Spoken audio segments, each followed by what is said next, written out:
that is 2:22 a.m. 2:22 a.m. What a beautiful number. Okay, so it's time to have a little discussion and see if we can relate on our experiences. For some reason, I had a little dream of my past, and it was real, very real. Back in 1969. Yes. I was about, let's see, 7 years old. Yeah, 7 years old. And I was thrust into a turbulent sea of unknowing, of hurt, of pain. I didn't understand. My mother just lost it. It was a continual process of her losing her mind. She snapped because she could not stand the concept of letting things go. She would hang on to it like a bulldog would to a bone, literally. So here I am, and my brother, my little brother, Brian, who was passed on. He passed on at 19, and that's painful. But I feel his spirit every day. I see that number 65 several times a day. Interesting, whether on my phone, whether on the clock. Um, well, yeah. So here we are. I remember that day.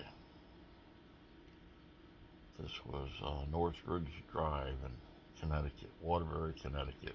We lived in these apartments. This video might take a little bit, but bear with me and perhaps you can relate to it. Hopefully not. So here I am.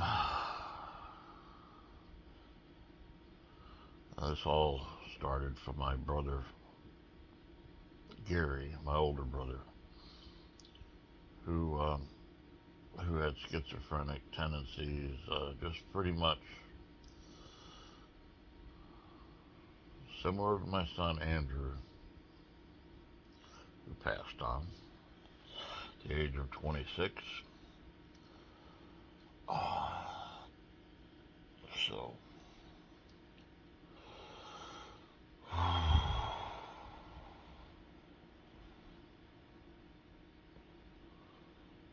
so the dream it was a good dream though. I'll get to that. We'll get through the storm and the turmoil first. So, she's wigging out, my mother. The best thing she's done in her life is think about herself. Yeah. She said if the whole world was like Mary Spring, it would be a beautiful world. No, God forbid. It would not be. It would be hell. A living hell. She had a rotten personality. Narcissistic. Hateful. And it's taken me, I still have not got MS, Mary Spring, out of my system yet. The hate. So I still remember, like to this day, it's fucked up, man. It is fucked up. When we're children, we're like absorbing little sponges, and we yearn for love and comfort and hugs, and that's something I did not get. It was a phony hug from her, a fake hug. I was a possession to her. So she said, take them, take them, take them. I don't want them, take them. They're not girls. I wish I had. She did have a girl. My sister Debbie, God love her. But she was mentally retarded, but the smile she had. I remember my sister Debbie. She was born in 57. And she passed away the same year as my brother Brian, 84. Isn't that fucked up? Isn't that screwed up? Isn't that a slap in the face for Mary Ann Spring, my mother? A slap in the face. Because she cursed, she'd run around all day and say, I'm cursed. And she kept cursing herself and cursing her own children. The best thing, probably the best thing that happened to me is I was removed. My brother was removed from that hateful fucking environment. Constant hate, bullshit. Her locking my older brother Gary in a cellar for 3 days, in a dark cellar. Her persuading my dad to beat the living shit out of him with a belt.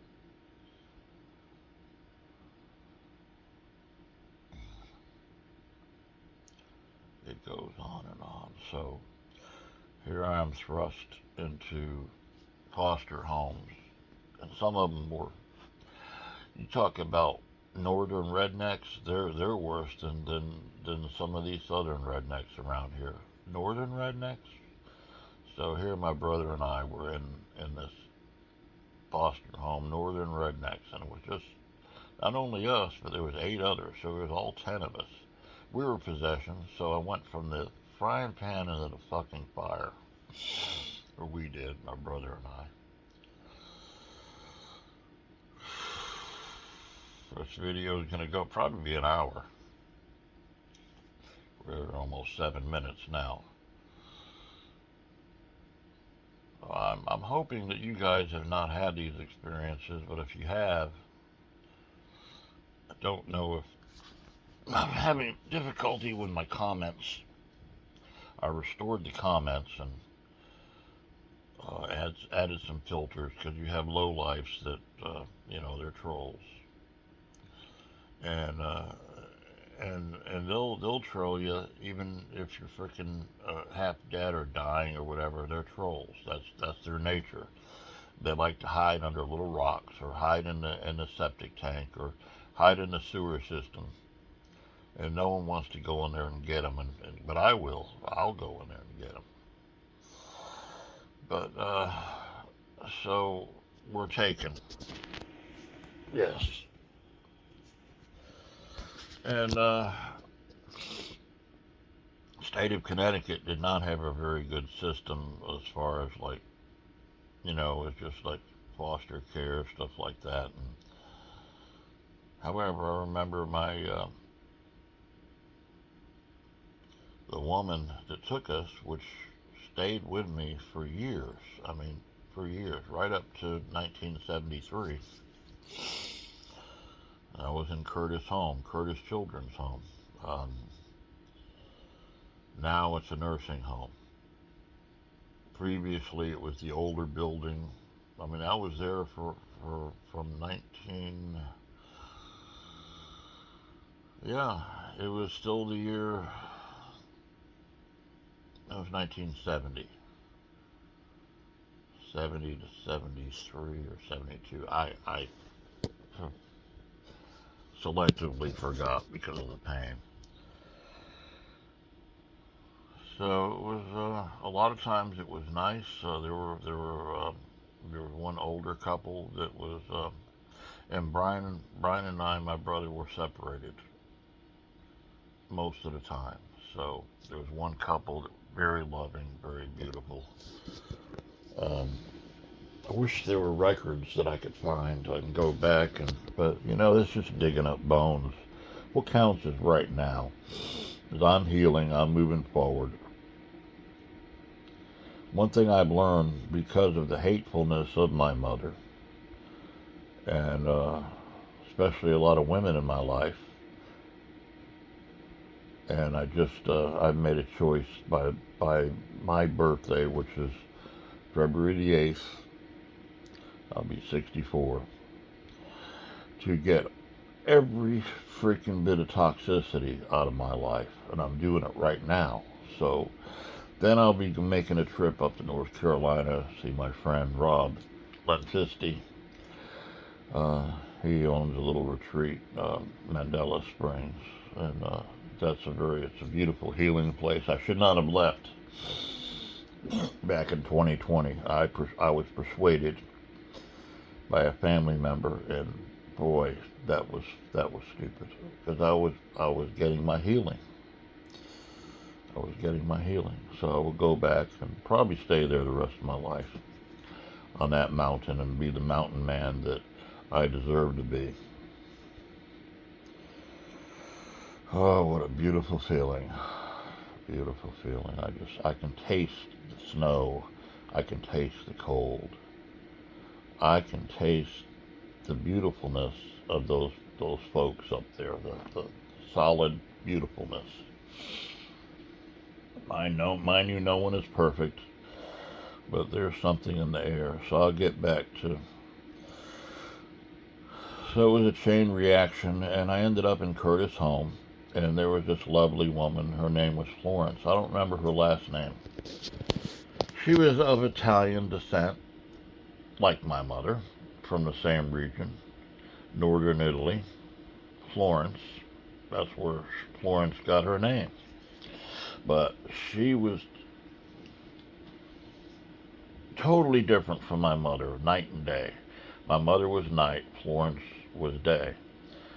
So she became like a surrogate mother, grandmother to me for about a year. And then I moved on. I went back to the cesspool of my mother's grasp, narcissistic grasp, in 73. And I was exposed to her shit. This time it was turmoil in the South, Jacksonville, Florida, of the armpit of the South, rednecks, racism, bullshit, race wars. I went from a beautiful life to fucking hell again. Hell again. So I'll get to the point. I had a dream, but I was there, and Florence would bring me like little toys and stuff that meant a lot to me because I had nothing. I had no mother, had no father. Okay, I was an orphan, basically. Yes, in a children's home, and it goes back. Curtis' home goes way back into the 1800s. Curtis LeMoore um, started it because it was a big need. So I was sitting there. We'd sit together, and we'd do puzzles and stuff like that. Play board games, and she was a beautiful soul. A beautiful soul. I guess she was about 60 years old. She'd be like a great grandmother to me. Beautiful soul. So the dream was, we're there. It was a good dream. Brought back memories, good memories. I was getting the nurture that I truly needed, that I did not get from my mother. It's so important to get that nurturing, the love, the hugs, not the hate, not the discontent, the turmoil between my brother. He was the same way. He had to get his fucking way. Now, you never recognize him now, but still, he probably still deals with those demons. But he chose to help himself, to do something, to learn about himself, about different behaviors and mindsets and diseases. My mother chose the very opposite, to become more evil. I still remember in hospice back in 2017, she was there. She opened her eyes up one time. I saw the evil, and I put a shield up and shot it back to her, trying to give me the evil eye when she was. And she hung in there for a week. There was a white witch. That's what I call them, white witches.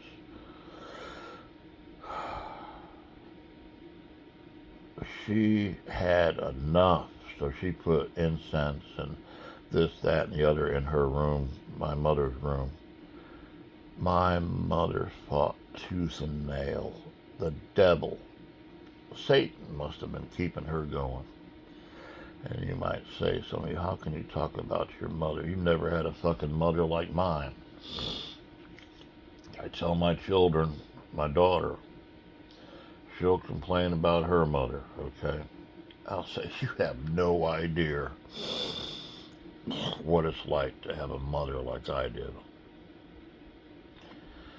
So it was a beautiful dream. I got the privilege of, and it was very real to me. So it was good. I didn't want to wake up from it because I went to a pleasant time. So I will tell you something else about addiction.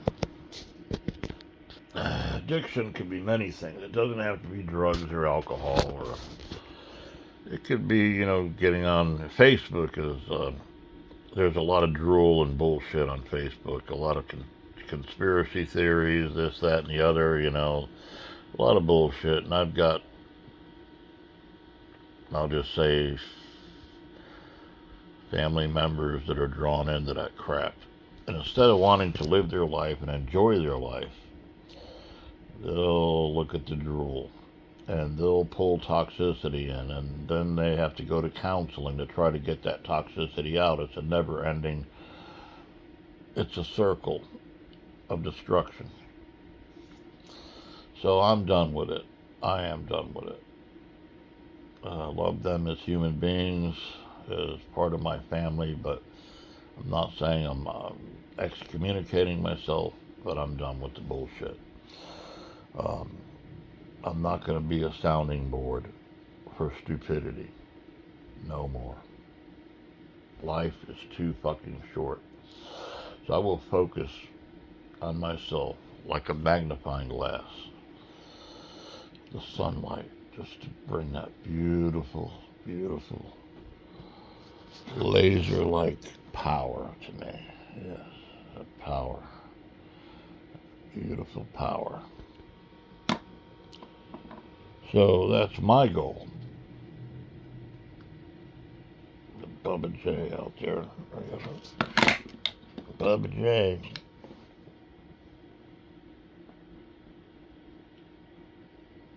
I got him on camera, though. I got Bubba J on camera.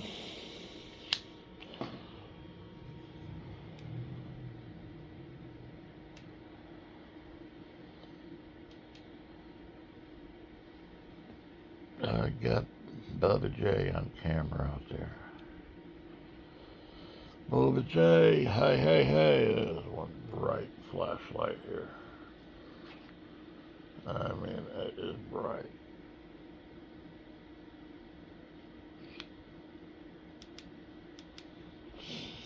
Some people are just a scourge.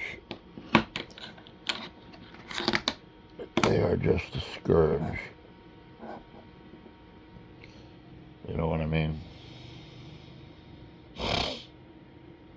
They were born to be a scourge to all of us. Lazy, loathy little mama's boys that are still living in their grandmother's or grandfather's basement, trolling. They're so fucking overweight, they can't even get up the steps and get out the door. That's another subject. You probably are familiar with that, right? It's my halo.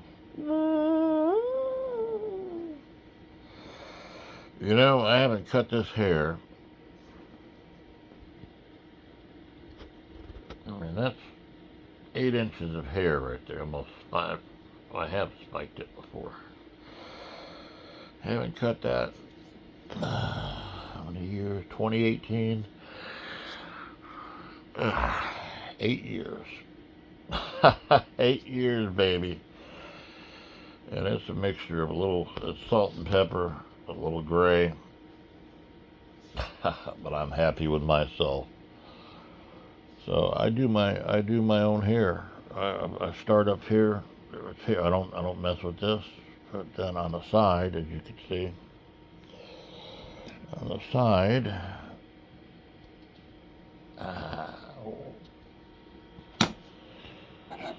yeah, I trim it and then I go down and I take on the side. It's real short over here, so it helps with cooling. Also, this keeps me warm. My little bit of my pineapple right up here is what I call it. My pineapple on my head. Like, is it Bert or Ernie? I think it's Ernie. Hey, Bert. Ernie. Uh, hey, Bert. Yeah, Ernie's the one that has the mohawk, right? So I bid you farewell until the next time, and hopefully this video will be relevant, will resonate with you. It's almost 3 a.m. I'm probably going to go outside and get a little fire going, get me. I'm about out of coffee. Yeah. And so I will have to go get some coffee. I kind of overspent. I have a bad habit of overspending on Amazon, but you know what? I'm prepared for a small apocalypse. Yeah, I am prepared. So love yourself, love those around you, get out of toxic situations, even if you can't leave. If you have to physically be around people, make the best of it, okay? Know that hurting people hurt other people, and just be kind. Be kind to yourself. Reserve yourself. Sometimes you have the right to remain silent as much as possible, and there's some people around you can't do that because they're bad. They're just bad people. They're rotten. They're rotten people out there. So, till the next time. See you later.